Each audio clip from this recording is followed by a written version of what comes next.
ce qu'il y avait, parce que je me dis, moi, le désir est là. Mhm. Elle s'est fait baptiser, puis bon, pour de vrai, c'est une baignade.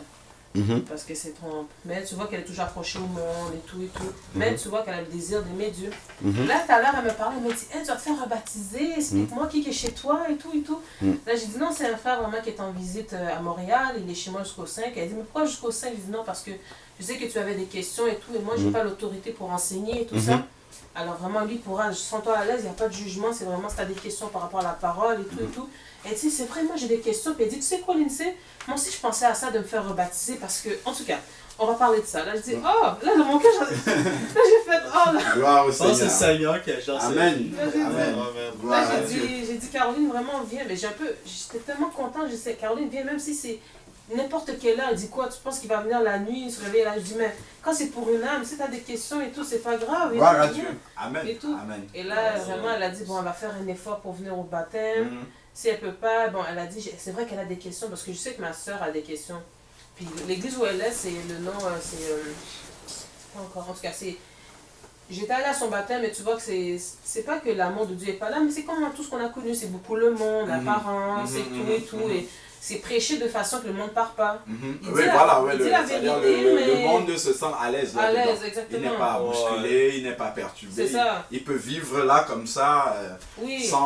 sans être dérangé. Oui, parce que moi, quand je suis allée à son baptême, j'étais là, j'avais mis mon voile, j'avais tout mis. Pas pour dire que j'étais mieux que les autres, mais pour dire que j'étais assis là. Et quand il prêchait, je le regardais tout le long et je sentais vraiment, quand il me regardait, quand je le voyais, je le sentais mal à l'aise. Parce qu'il y avait tellement, c'est comme un peu comme nous. Plein de gens ont invité des gens de leur famille et tout. C'était vraiment, la moitié de l'église, c'était quasiment pas l'église. C'était des gens de dehors et tout. De dehors qui étaient là. Et là, c'est comme le moment de prêcher l'évangile du retour du Seigneur, de la repentance, que Jésus-Christ c'est le seul chemin. Puis tout le long, il prêchait, il disait, ah, Jésus, c'est comme un bateau, c'est un bateau safe, c'est un bateau, mais il était incapable de dire que Jésus-Christ c'est le salut, il faut se repentir. Se repentir, oui, vraiment, le véritable message. C'est ça, il n'avait aucun message comme ça, et c'est pour ça que ma soeur, je la condamne pas, je ne vais pas la condamner non plus, mais c'est pour dire que là-bas même, il y a une fille qui s'est levée un matin, parce qu'il y a beaucoup de leaders là-bas, c'est ça, là-bas, et il y en a une qui s'est levée pendant la prédication, elle dit oui, le baptême, c'est là tu es fiancé avec Dieu, mais le baptême c'est que tu es vraiment marié avec Dieu. Tu es marié avec le Seigneur. Et là, malgré que je ne connaissais pas la parole, je dis, j'ai jamais entendu ça. Bon, je sais qu'on est l'épouse, mais je ne comprends pas le fiançailles, le mariage. Et après, j'étais assise, mais elle s'est faite baptiser, mais après, j'ai dit, bon, elle s'est faite au moins baptiser, tu vois son cœur et tout. Mais après, j'ai pensé, après moi, quand je voulais me faire baptiser, j'ai pensé à elle. Je me suis dit, Seigneur, si un homme comme ça n'aime pas qu'à de dire à tous ces gens qui sont païens, de dire que Jésus-Christ c'est le salut, ces gens-là, qu'est-ce qu'ils sont en train de faire en ce moment? C'est vraiment un acte vraiment de bonne conscience et c'est pour dire que vraiment ils abandonnent le monde pour suivre le Seigneur et tout et tout. Et j'étais très attristée. Et là, depuis un temps, ma soeur et moi on était séparés, pas séparés, mais pour dire qu'on se parlait pas beaucoup. Et de voir c'est comment elle m'appelle comme ça, je pensais même qu'elle allait ignorer mon message. Je suis vraiment touchée, je veux vraiment que le Seigneur puisse toucher son cœur parce qu'elle a des questions et là-bas il n'y a pas cette entraide d'enseignement. C'est vraiment comme tu es sous la grâce. Voilà, le Seigneur comprend. Le Seigneur comprend. Exactement. On ne peut pas faire tout quand même. Voilà. C'est impossible d'être parfait et tout et tout. Et avec le Non, on fait rien. On fait rien, c'est ça. On fait rien, on laisse tout Ouais, couler. c'est ça.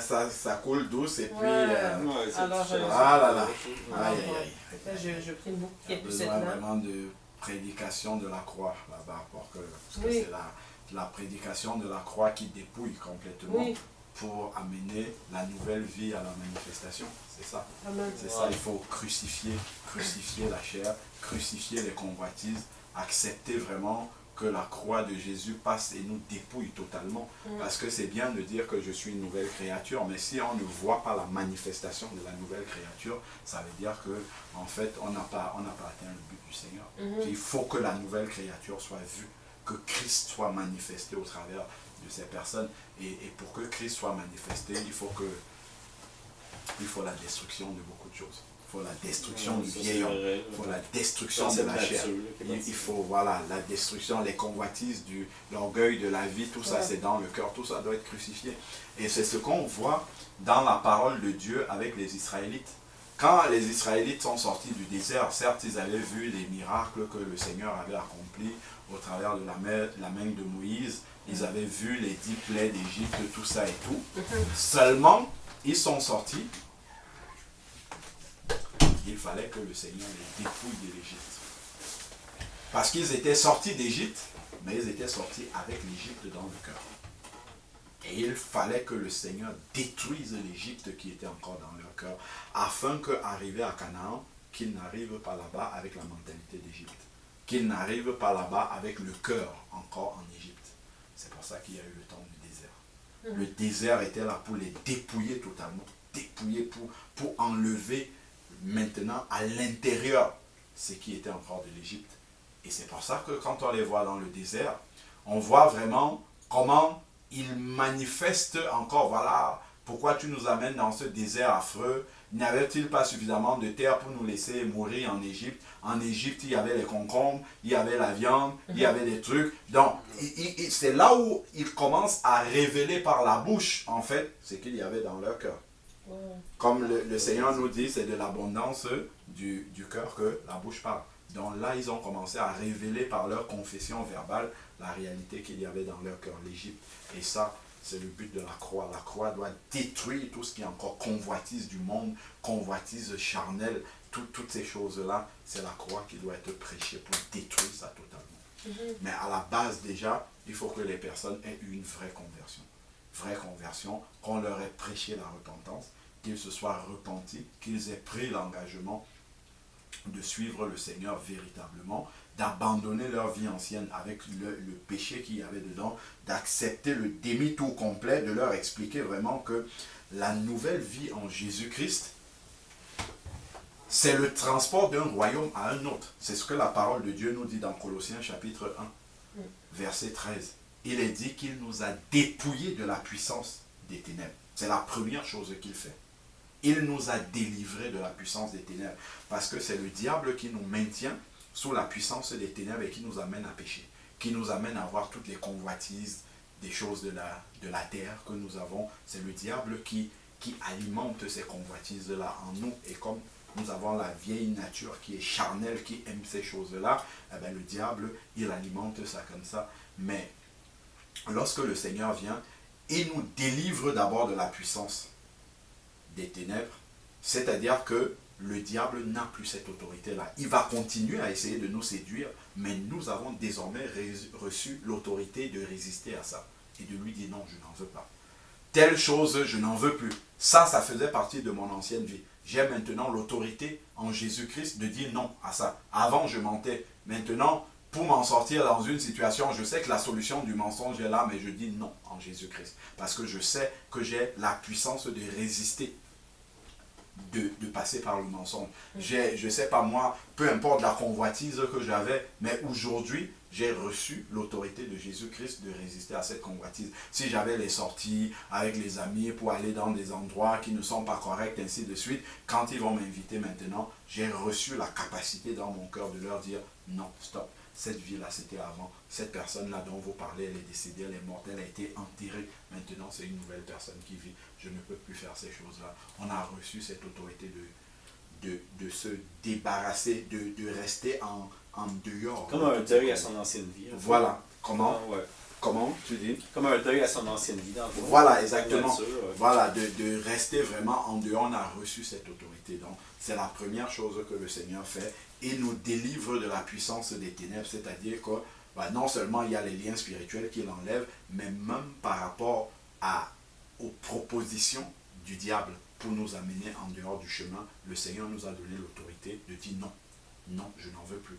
Et il nous a ouvert les yeux aussi pour que nous voyions les séductions avec lesquelles le diable vient pour nous faire tomber. Et on a reçu la capacité de dire non à telle chose. Tu vois, on en parlait encore, même ton travail. Ton travail, c'est le Seigneur, le diable peut venir avec ton travail pour que ça devienne une séduction. Le travail, c'est vrai que le Seigneur nous demande dans le travail de travailler comme pour lui, ainsi de suite. Bon, on le fait, mais après, le travail peut devenir une idole pour toi. Donc, c'est le Seigneur t'a donné aussi la capacité de limiter le travail, que le travail prenne juste la place qui lui revient dans ta vie et pas plus que ça. C'est-à-dire que ça ne devient pas une convoitise parce que tu as l'aspiration d'aller jusqu'au sommet de la hiérarchie, tout ça. Le Seigneur nous a donné la capacité. Quand on voit le diable venir au Seigneur Jésus-Christ venir tenter le Seigneur Jésus-Christ, il vient avec un certain nombre de séductions. C'est dans Matthieu 4. Il va venir, il va lui dire, change ces pains-là. Change ces pierres-là en pain. Le Seigneur va lui dire, non, il est écrit que l'homme ne se nourrira pas seulement de pain, mais de toute parole qui vient de la bouche de l'Éternel.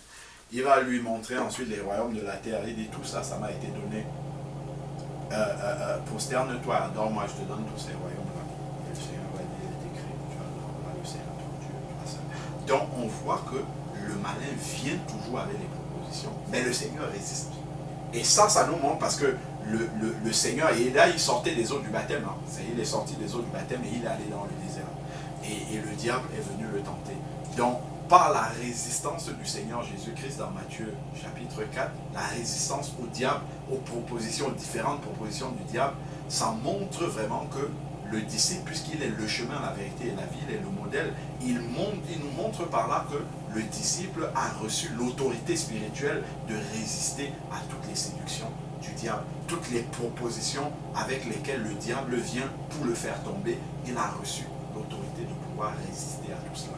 Quand le diable vient avec, ça séduit la chair. Quand il lui dit transforme les pains, les pierres qui sont là en pain, la chair de Jésus aurait pu être séduite et dire, mais quand je vais transformer ces pierres-là en pain, on saura vraiment que je suis le Fils de Dieu. J'aurais démontré la puissance, des gens vont me suivre et tout. Jésus a dit non. Il avait la capacité de le faire, mais il a dit non. Pourquoi? Parce que à ce moment-là, ça n'a aucun intérêt.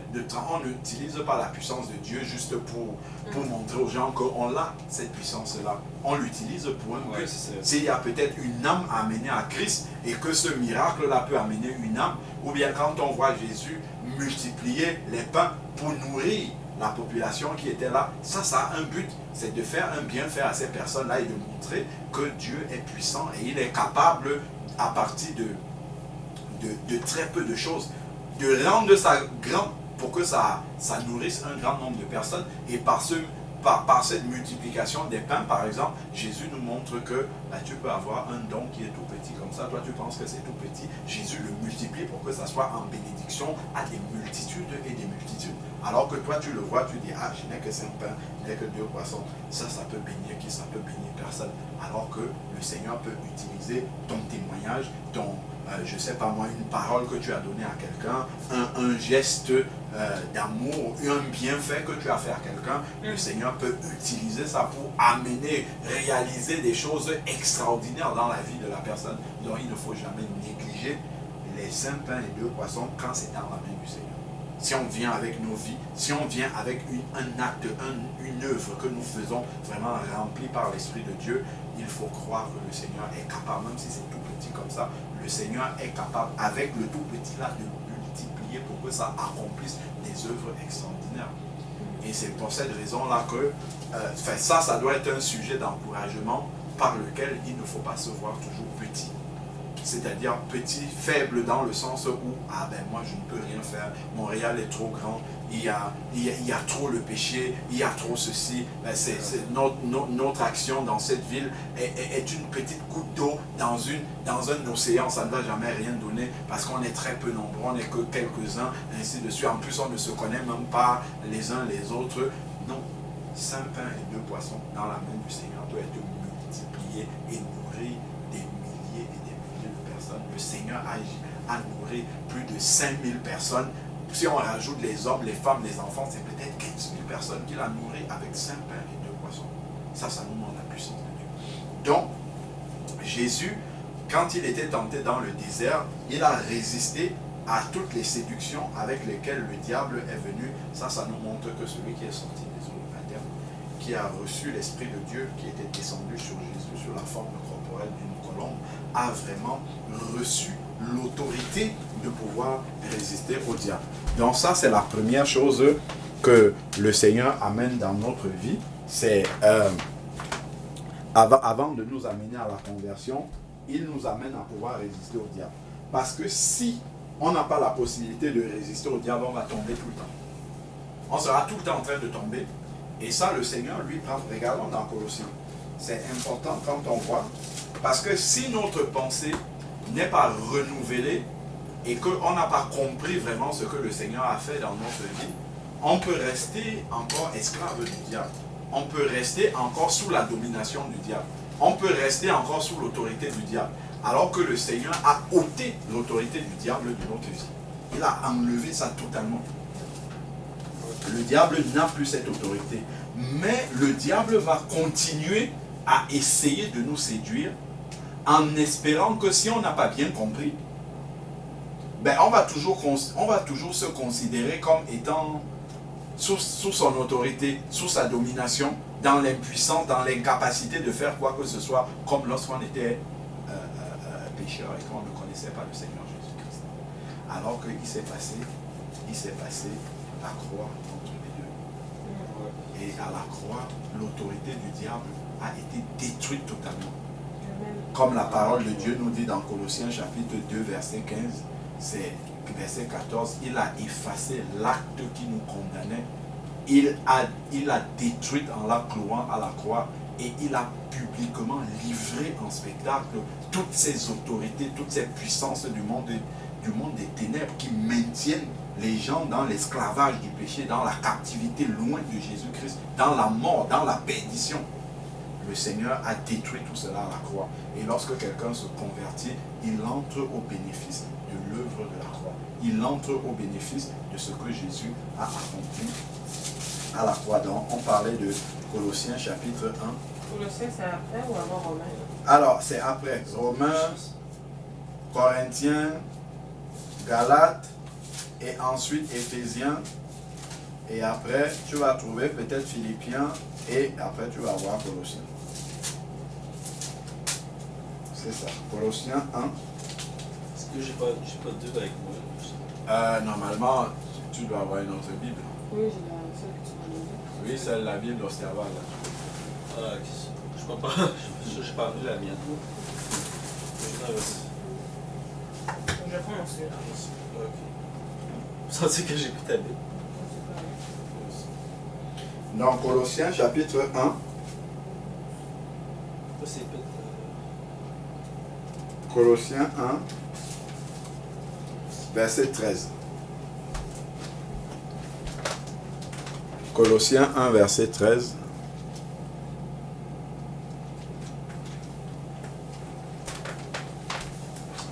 Colossiens 1, verset 13, il dit: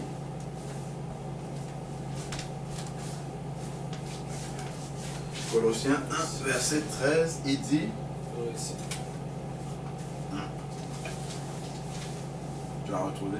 Ouais, c'est Colossiens. Colossiens. C-O-L-O. C-O-L-O, oui, c'est ça. Ok. Colossiens 1, verset 13. Parce que je lis la Bible en anglais. C'est pour ça que je me Ah, tu lis dans la Bible en anglais? Je le lisais en français avant, mais c'est juste qu'il m'est arrivé un incident avec ma Bible version française. Là. Elle a été endommagée par l'eau. Quand je fais du canot, j'avais chaviré dans le canot, puis la Bible était dans mon sac, puis ça a tout endommagé. Ça avait endommagé ma Bible. Colossiens quoi? Colossiens chapitre 1. Ça, là, c'est Donc là, tu es où? Tu es à quel niveau? J'étais à Isaïe. Non, remonte dans le Nouveau Testament, Matthieu, Jean, jusqu'à Jean. Après Jean, tu vas avoir Actes des Apôtres, Romains, ainsi de suite, et tu remontes. Ouais. Ok, là je suis Matthieu, c'est après Matthieu. Oui, bah, Jean, remonte jusqu'à Jean. Après Jean, tu as Actes des Apôtres, tu as Romains. Après Romains, tu as Corinthiens 1, 2, tu as Galates. Là je suis dans Actes. Voilà, continue à avancer. Romains, tu continues à avancer. Tu vas à Corinthiens, Galates, tu avances toujours. Je vais Corinthiens. Éphésiens après. Philippiens, tu avances. Et après, tu vas tomber sur Colossiens. Ah, ça va pas.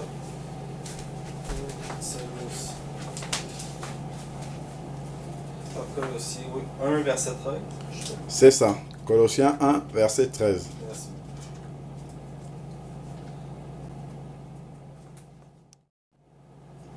Donc, Colossiens chapitre 1, verset 13. Donc, c'est là où le Seigneur nous explique un peu ce qu'il a accompli dans nos vies par la conversion. Il nous a délivrés du pouvoir des ténèbres. Donc, il commence d'abord par dépouiller le diable. En fait, il a accompli cela il y a 2000 ans. Et lorsque quelqu'un l'accepte dans sa vie, ça devient vrai pour lui. Ah, ok. Voilà. Donc, ce qu'il a accompli dans le chapitre 2, tournons derrière d'abord, on l'a dit tout à l'heure, mais on ne l'a pas lu, c'est chapitre 2, versets 14 à 15. Colossiens 2, versets 14 à 15, il est écrit, il a effacé l'acte rédigé, Colossiens chapitre 2, verset 14, il a effacé l'acte rédigé contre nous et dont les dispositions nous étaient contraires, dont les dispositions nous condamnaient. Il l'a supprimé en le clouant à la croix. Donc, lorsque le Seigneur n'avait pas encore accompli cela, le diable pouvait nous accuser. Celui qui n'est pas converti, par exemple, cette parole-là n'est pas vraie pour lui. Donc, le diable peut continuer à l'accuser. Le diable peut continuer donc, à avoir de l'autorité sur lui. Le diable peut le conduire dans toutes les voies. Mais, lorsque quelqu'un se convertit, le Seigneur accomplit, il efface cet acte-là qui était rédigé, il efface ça, donc ça n'existe plus, la condamnation pour lui n'existe plus. C'est pour ça qu'il est dit que l'enfant de Dieu, celui qui est né de Dieu, ne vient pas en jugement devant le Seigneur. Parce que cet acte-là a été effacé. Cet acte qui le condamnait dans son casier judiciaire qui le condamnait est vierge maintenant. Il a reçu un nouveau casier judiciaire qui est celui de Jésus-Christ. Donc ici, il a effacé l'acte rédigé contre nous et dont les dispositions nous étaient contraires. Il l'a supprimé en le clouant à la croix. Donc ensuite maintenant, il a dépouillé. C'est-à-dire qu'il a enlevé la puissance, il a dépouillé les principautés et les pouvoirs et les a publiquement livrés en spectacle en triomphant derrière la croix. C'est-à-dire que l'autorité que le diable avait sur les personnes, Jésus a détruit cette autorité-là à la croix, en sorte que le diable n'a plus la puissance et la capacité de séduction. C'est pour ça que quand quelqu'un naît de nouveau, ça devient vrai pour lui, il ne faudrait plus qu'il dise « Ah, voilà, c'est plus fort que moi, je ne sais pas comment faire tel péché ou bien telle façon de faire, je n'arrive pas à m'en sortir, c'est plus difficile que moi, je ne peux pas. » Quelle que soit la forme de transgression de la parole de Dieu, que ce soit la colère, que ce soit l'alcool, la cigarette, je ne sais pas, peu importe toute forme de transgression devant le Seigneur, nous sommes libres de ça au nom de Jésus-Christ. Lorsqu'on reçoit Jésus-Christ dans sa vie, nous sommes libres de ça. J'ai déjà discuté avec des sœurs, des enfants de Dieu qui n'arrivent pas à abandonner la cigarette. C'est parce que la pensée n'est pas renouvelée. Une fois que ta pensée est renouvelée, tu comprends que la cigarette n'a plus aucune autorité sur moi. Celui, je ne sais pas moi, peu importe peu importe la forme de transgression qu'il peut avoir, ça n'a plus aucune autorité dans ma vie. C'est terminé. Le mensonge n'a plus aucune autorité dans ma vie. Je ne sais pas moi, toute forme de convoitise, peut-être celui qui aimait le shopping, les vêtements, c'était devenu une idole pour lui, c'est terminé ça. C'est fini dans son cœur. Parce que c'était le diable qui venait lui présenter ces séductions. C'était le diable qui lui amenait ça. Ce n'est pas que le diable ne va plus lui amener ça, le diable va continuer. Mais avant, il n'avait aucune capacité de dire non au diable. Il était comme dans la faiblesse et l'obligation d'accepter. Mais désormais, le Seigneur lui a donné l'autorité de dire non, c'est fini. Donc, le Seigneur a dépouillé ces autorités-là. Et maintenant, quand quelqu'un se convertit, c'est ça qui s'applique ici. C'est ce qui est écrit dans Colossiens 1,13.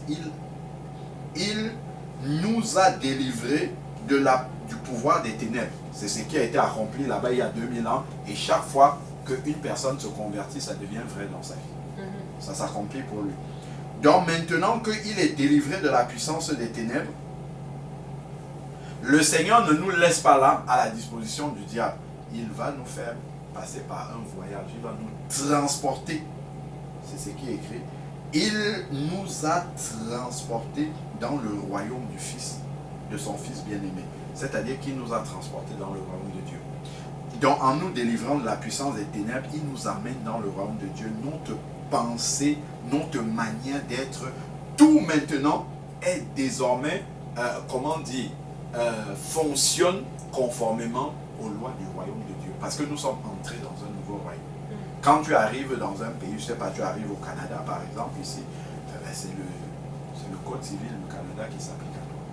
C'est le code de la route du Canada. C'est en fait tout ce qui se passe ici sont régis par les lois d'ici. Si tu sors d'ici, tu vas en France, c'est un autre code qui s'applique là-bas. C'est d'autres lois qui s'appliquent là-bas. C'est la loi du pays. Donc, quand il nous a transportés dans le rang du Fils de son amour, eh bien, désormais, ça, nous devons prendre ça par la foi. De comprendre que maintenant, je suis un enfant et un citoyen du royaume de Dieu. Donc, j'ai été renouvelé, enfin, j'ai reçu la capacité, l'autorité de pouvoir résister au diable sur toutes les séductions, tout ce qu'il apporte pour essayer de m'amener à chuter. J'ai reçu cette autorité-là. Ayant reçu cette autorité-là, il faut que je l'accepte par la foi pour voir cela se manifester. Sinon, tout le temps, je serai en train de confesser la défaite. Ah, toi-même, tu vois, je suis encore tombé, c'est plus fort que moi.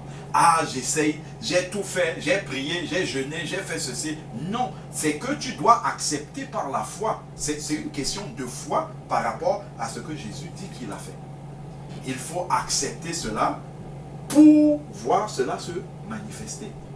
C'est d'abord un acte de foi dans ce que le Seigneur Jésus dit qu'il a accompli pour nous, et ensuite ça se manifeste pratiquement. Donc, si j'accepte que j'ai reçu l'autorité sur les démons, sur les serpents, sur les scorpions, n'importe quelle manifestation démoniaque que je viens, je prie au nom de Jésus et c'est terminé.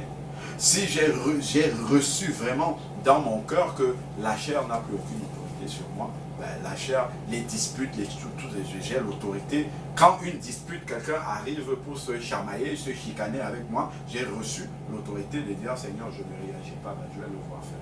Il va faire tout jusqu'au bout, je ne vais rien dire. J'ai reçu la capacité de me taire lorsque quelqu'un est en train de m'engueuler.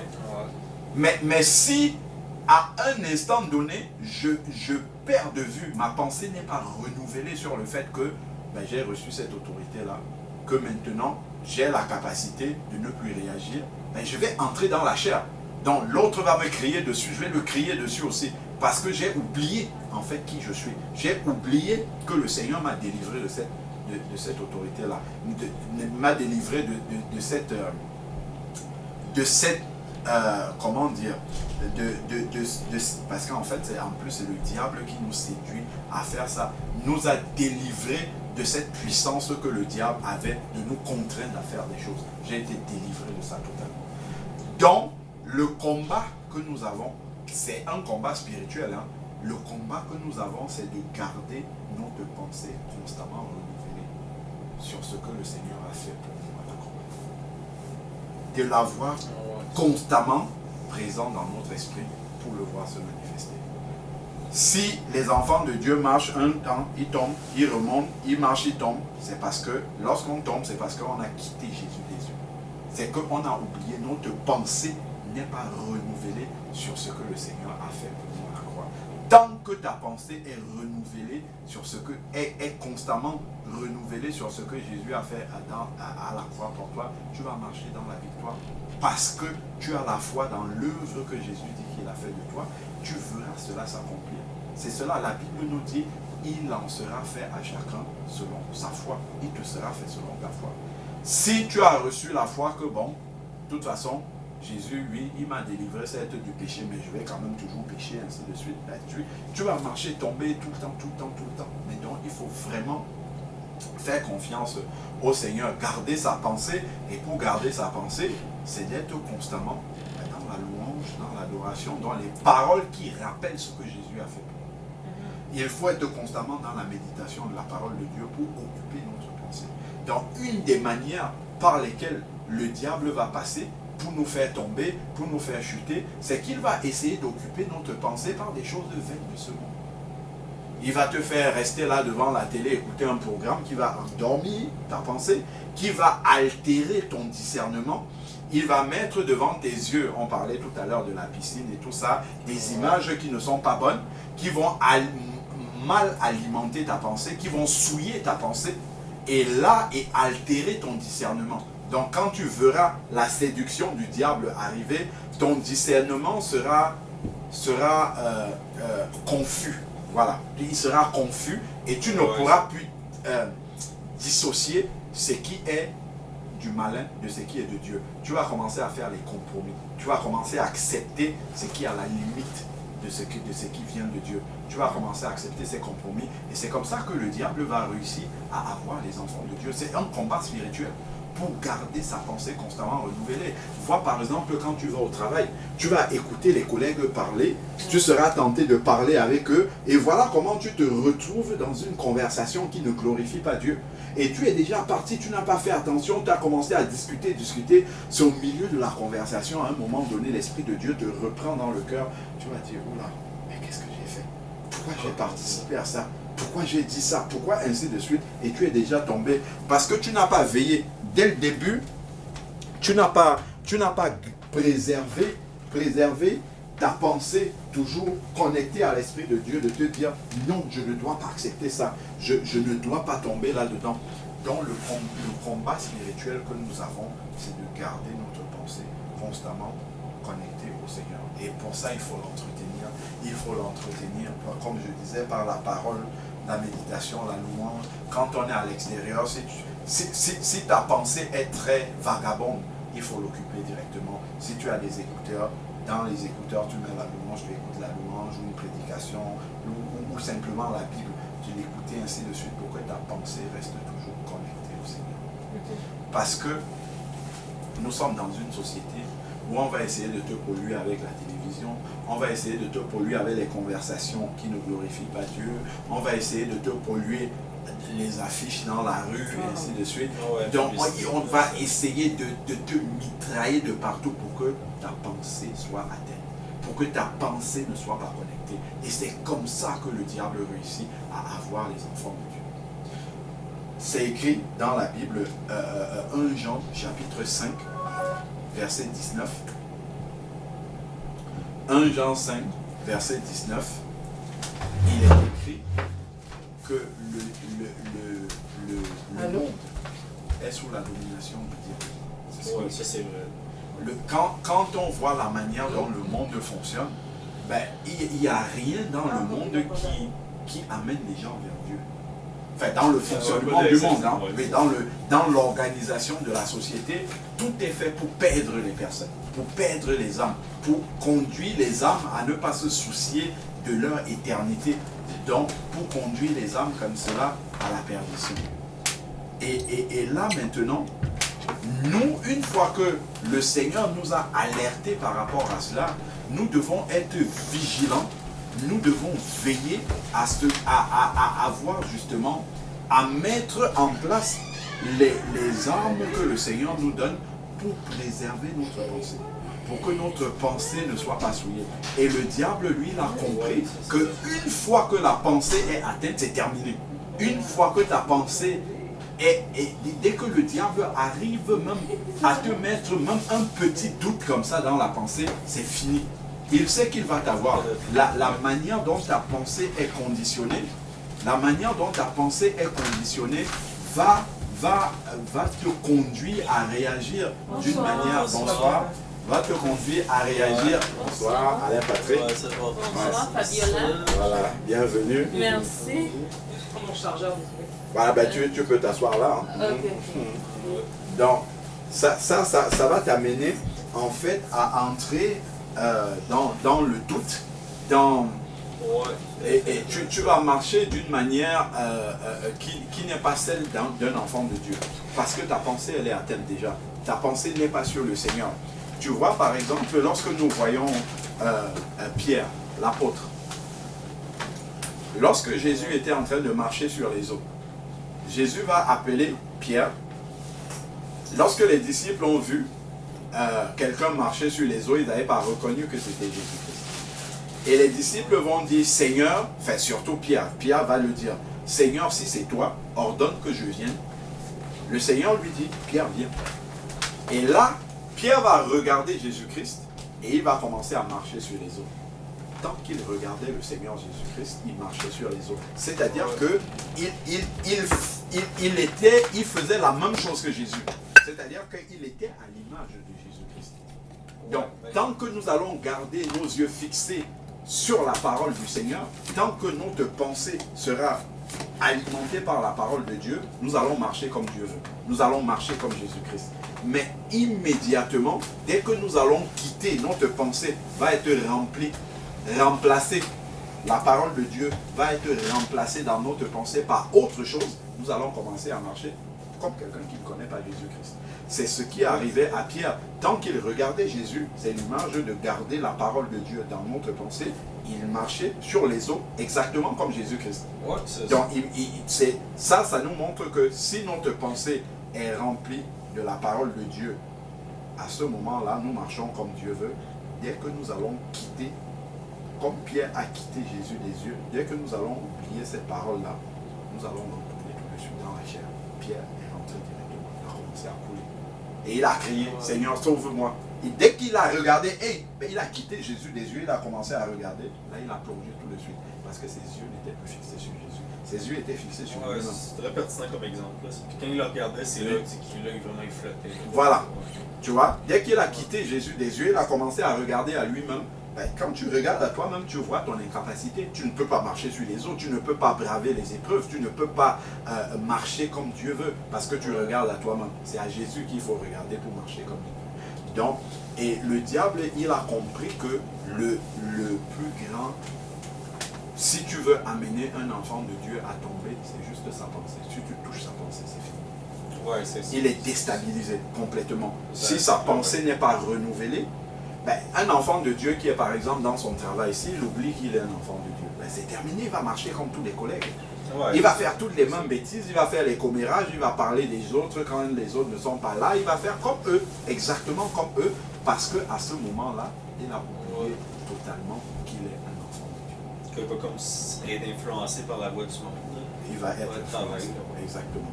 Il va être influencé à cause de sa pensée.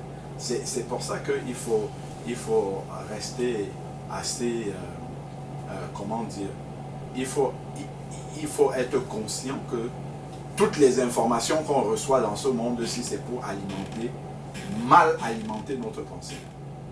La télévision, les publicités que nous voyons dehors, tout ça, même les conversations des gens, le diable derrière tout cela, son but, c'est dans notre pensée d'enlever ce que nous recevons de la parole du Seigneur.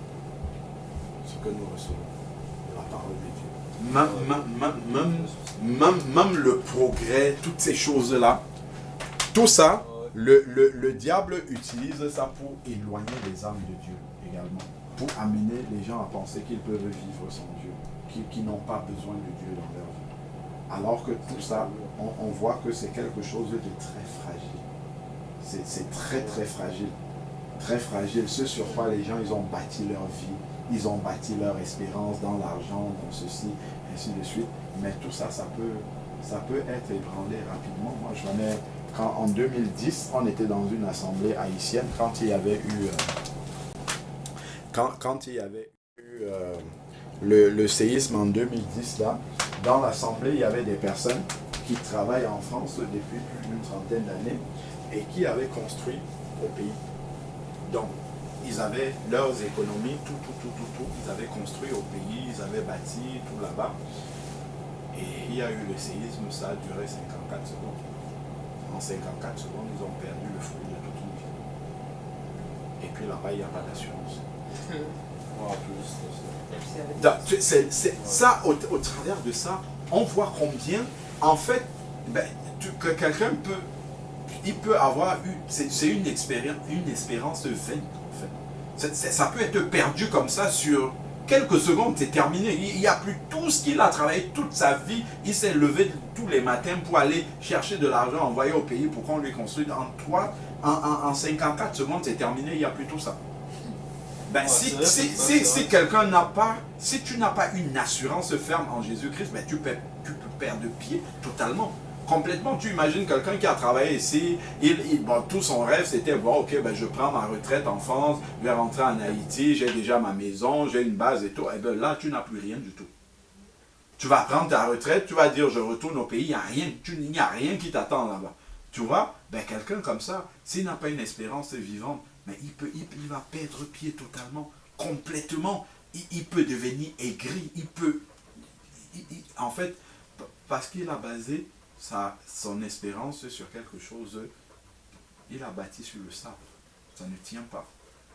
Donc, c'est pour cette raison-là que nous devons être conscients que le monde dans lequel nous vivons est dominé par le diable. Et le diable essaye de séduire les gens dans ce monde entier par toute forme de séduction, de convoitise, pour que les gens concentrent leur énergie, leur santé, qu'ils donnent ça pour des choses viles qui peuvent se perdre comme ça d'un instant à l'autre, pour des choses qui ne les amènent pas dans l'éternité. Quelqu'un va travailler, il va avoir, je me rappelle, il y a une sœur au milieu de nous, la sœur Irène, que tu dois connaître, qui avait perdu son papa. Et on était parti le jour de l'enterrement. On était dans un cimetière et on était en train de prêcher la parole de Dieu. Et le frère Georges lui faisait remarquer aux gens qui étaient là. Il disait, regardez autour de nous, regardez sur les tombes qui sont là. Est-ce que vous avez vu parmi toutes les tombes qui sont là, les inscriptions qui sont sur les tombes, est-ce que vous avez vu qu'il y a la fonction de quelqu'un là-dessus? C'est que le nom de la personne et éventuellement sa date de naissance et tout. Donc que ça soit le président de la République des États-Unis, le président des États-Unis qui est là, et à côté de lui, il y a un sans domicile fixe, c'est la même chose. On ne sait pas qui est qui. Il y a juste là, je ne sais pas moi, Donald Trump ou Barack Obama, c'est écrit là. Et à côté là, il y a un monsieur Dupont ou Durand, on ne sait pas s'il habitait, s'il n'avait pas de maison, ainsi de suite. Tout le monde est pareil. Donc tous les honneurs, tout ce pourquoi les gens se sont battus, ils se sont compromis, ils ont donné leur vie au diable pour obtenir toutes ces richesses, ainsi de suite. Mais à la mort, quand tout le monde est ramené comme ça à la simplicité, là il y a la vanité, voilà, c'est ça le mot. On voit que c'est la vanité, exactement. Celui-là, il avait le titre de président de la République, l'autre, il n'avait aucun titre. Il ne travaillait pas, il était peut-être balayeur quelque part, ou bien il n'avait même pas de maison, mais celui-là, vous êtes tous pareils après la mort. Et et le diable ne veut pas, quand les hommes sont encore debout, ils ont la force de l'âge, la santé, le diable ne veut pas que les hommes s'asseyent un seul instant comme ça et qu'ils réfléchissent, qu'ils pensent, qu'ils se demandent qu'est-ce que je fais sur la terre, à quoi est-ce que je donne mes priorités, est-ce que ce pourquoi je me bats dans ce monde, est-ce que ça vaut la peine vraiment, est-ce que je pourrais emporter ça après. Une fois que la mort va arriver, puisqu'elle est certaine pour tout le monde, est-ce que quand ça va arriver, tout ce que j'aurais travaillé là, tout ça, ça va me servir à quoi? Ça va bénéficier à quoi? Je peux avoir un compte plein en banque. Je me rappelle, il y a une sœur aussi qui est au milieu de nous, la sœur Stéphanie. Elle avait fait la connaissance d'une mamie de près de 92 ans qu'elle allait souvent visiter, aider, parce que bon, cette dame-là, en fait, je crois, elle gérait des hôtels et elle avait tellement travaillé dans sa vie que même les week-ends, tout ça, elle mettait tout ça dans le travail, tout ça. Et ça a fait qu'elle s'est isolée socialement. Donc elle a coupé avec sa famille, même sans s'en rendre compte, parce qu'elle était tellement absorbée par son travail. Elle n'avait plus de lien avec sa famille.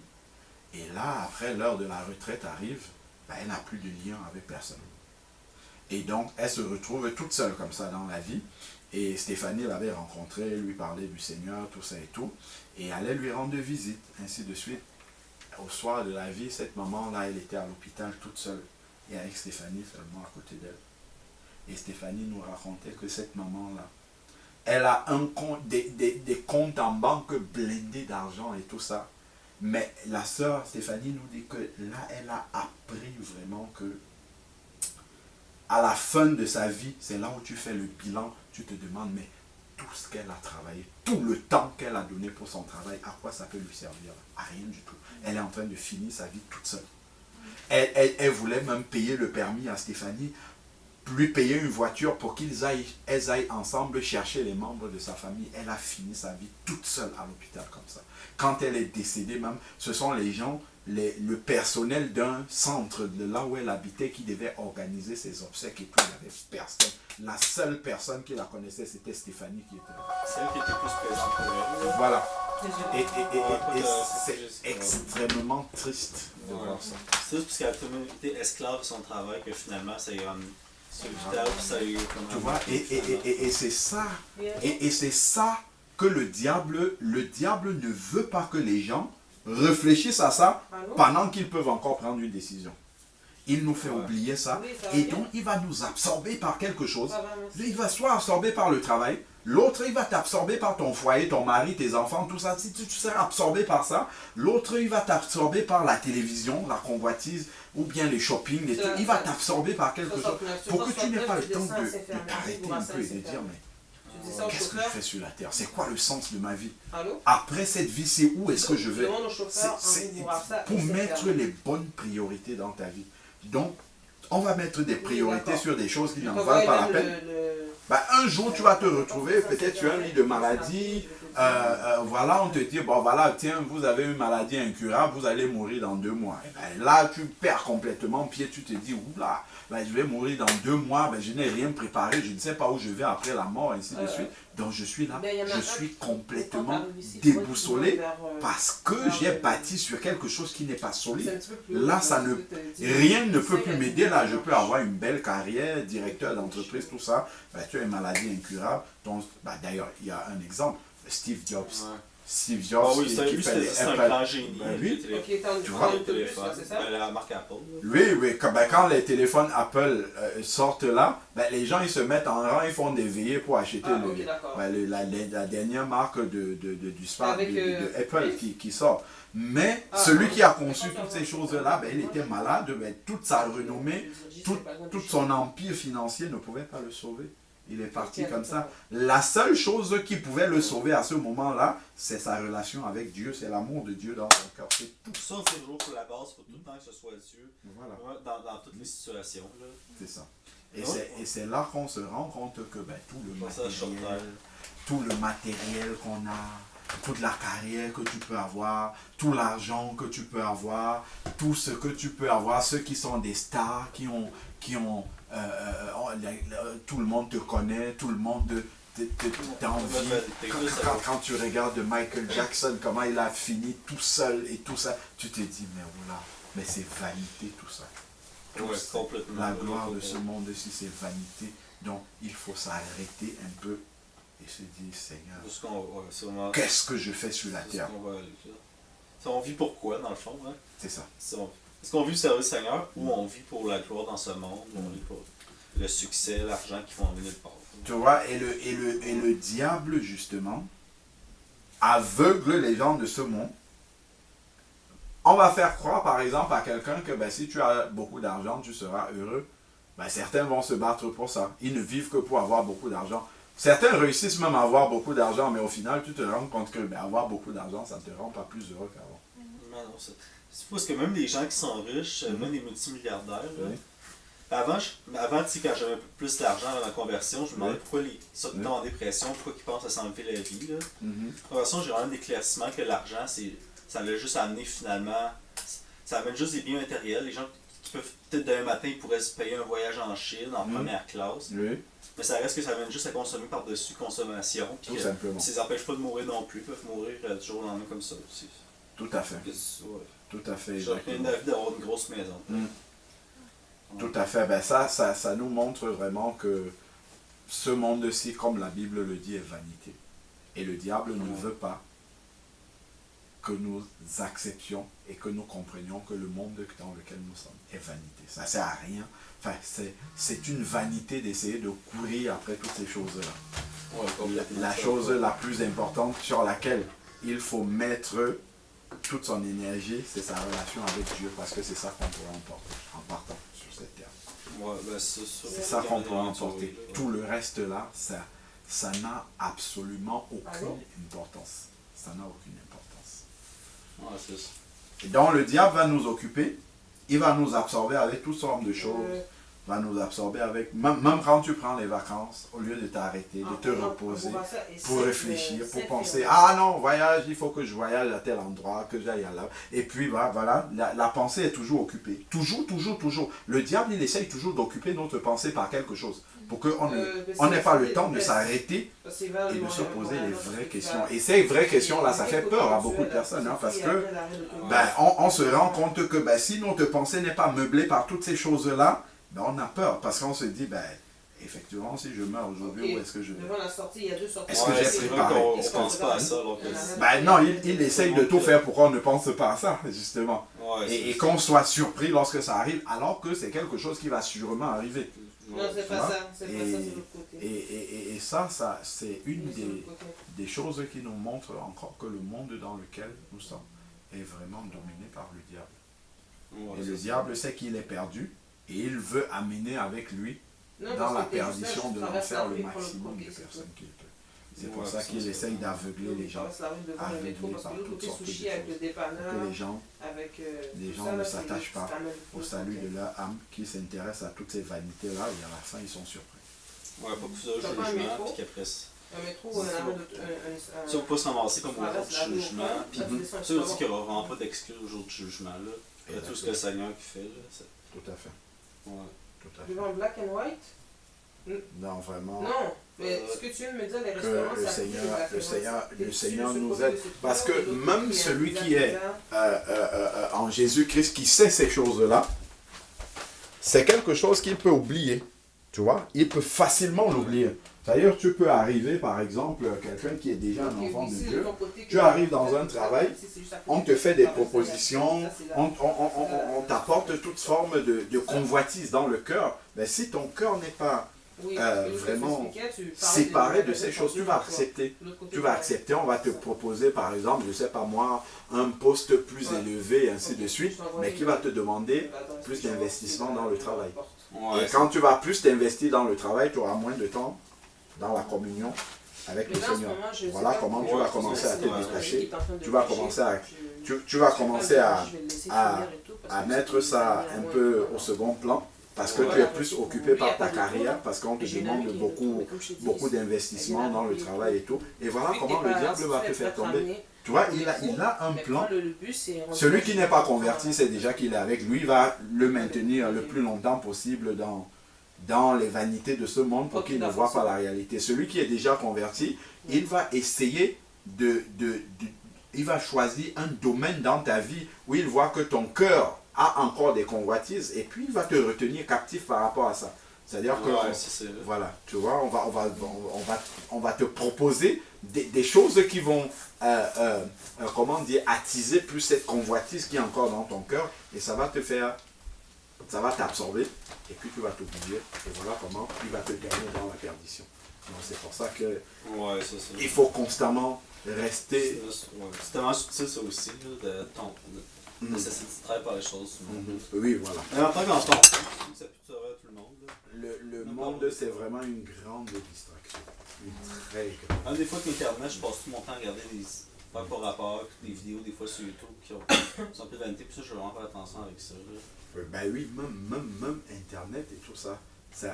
Tu vois par exemple quelqu'un qui est connecté sur Facebook, tu vas passer tout le temps à regarder les profils des gens, les photos des gens. Tu passes des heures et des heures et des heures à regarder les photos des gens. Ben, le diable, il utilise ça pour occuper ta pensée. Hein. Ça, tu perds du temps comme ça. Tu vas dire, ok, ben, je ne regarde plus la télévision. Mais entre-temps, tu passes le temps sur Facebook ou sur WhatsApp à faire des choses qui n'ont pas de sens, enfin, qui n'ont pas d'utilité. Et le diable, il occupe ta pensée comme ça.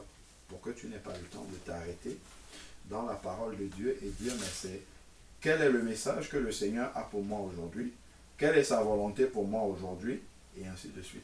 Mais ta pensée, il essaye de t'occuper par des choses qui ne participent pas au salut de ton âme. Et il faut que les enfants de Dieu soient vigilants par rapport à ça. Très vigilants. Par rapport à toutes les stratégies que le diable utilise pour nous éloigner de l'essentiel. Ouais. Il faut être très vite. C'est un combat de tous les instants. Parce qu'on ne peut jamais dire qu'on a déjà remporté la victoire sur ce combat-là. Et le diable, il est très persévérant, comme nous dit la parole de Dieu. Tout à l'heure, on parlait de la tentation que le diable a eue quand il est venu tenter Jésus-Christ dans le désert. Quand on lit dans Luc chapitre 4, il nous est précisé, il a tenté Jésus 3 fois. Et après, quand le Seigneur lui a dit, retire-toi maintenant. La Bible nous précise que il s'est retiré jusqu'à une autre occasion favorable. C'est-à-dire que le diable, il va essayer de te séduire maintenant. S'il voit que ta pensée est bien renouvelée, bien fixée sur le Seigneur, il te laisse d'abord. Il part et puis il va observer la manière dont tu avances. Si à un autre moment, il sent que là, tu n'es plus trop connecté au Seigneur, il va revenir avec cette convoitise-là en espérant que tu vas tomber cette fois-là. C'est pour ça qu'il faut rester vigilant tout le temps. Tout le temps vigilant, tout le temps vigilant. Si à un moment donné, tu baisses la garde, c'est là où le diable va frapper. Même la méditation de la parole de Dieu, il faut qu'elle soit quotidienne, qu'elle soit régulière, pour que la pensée soit constamment renouvelée. Dès que tu commences à négliger un peu, ah aujourd'hui je ne médite pas, je suis fatigué, demain, bon, encore je ne médite pas, c'est pas... Et là, le diable commence à t'amener sur un autre terrain. Tu commences à relativiser la parole de Dieu. Les victoires que tu avais déjà acquises, tu commences à perdre du terrain. Tu recommences à faire les péchés que tu avais déjà abandonnés. Parce que la parole s'est éloignée. C'est la parole qui maintient la crainte de Dieu dans ton cœur et qui te maintient éloigné du péché. Mais dès que tu t'éloignes aussi de cette parole-là, tu commences à la laisser. Tu vas commencer, oh bah ça c'est pas très grave. Oh, ça c'est pas très grave.